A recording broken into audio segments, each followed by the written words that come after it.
à toutes et à tous, je vous remercie d'être avec nous ce matin au rendez-vous de votre émission 100% marché financier. On continue à vous accompagner en ce mercredi 23 novembre 2022 pour décrypter la séance du jour à Paris, une séance qui sera marquée par la publication d'une salve d'indicateurs macroéconomiques, les PMI en Allemagne, en Europe, les logements aux États-Unis, bref.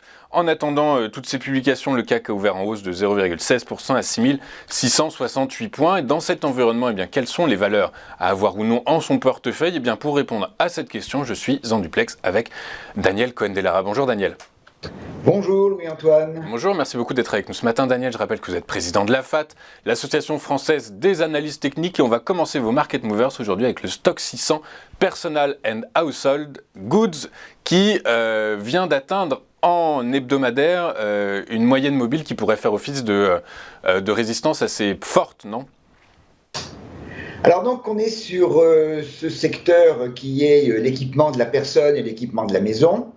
Alors le secteur a été jusqu'au mois de juillet de l'année dernière en tendance haussière, consolidation, on est reparti, on a trouvé comme sur beaucoup d'éléments actifs actions sur le début de l'année un top, et puis on est venu consolider. On a ouvert par la rupture de 963, on a ouvert une structure de double sommet qui a trouvé son objectif sur le niveau de support que l'on a testé à plusieurs reprises depuis, à 870. Alors, on est donc depuis le premier trimestre de cette année, depuis 7 ou 8 mois, à l'intérieur d'un range entre donc, ce fameux 870 et 983, range dont on a essayé de s'extraire à la fin de l'été pour aller chercher un niveau de résistance à 1017. Alors, comme vous le disiez très justement, on est à l'heure actuelle sur un niveau de résistance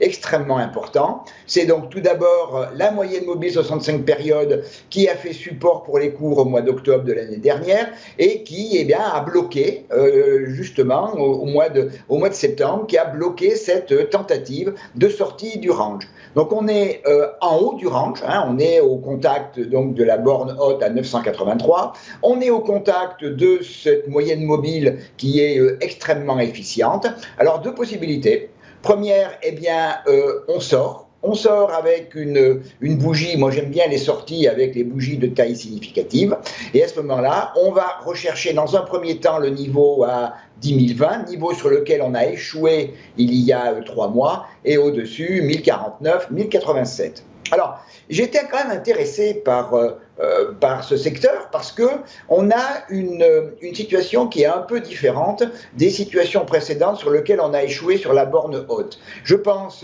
au mois d'avril où l'échec s'est fait avec des tentatives, avec des mèches hautes.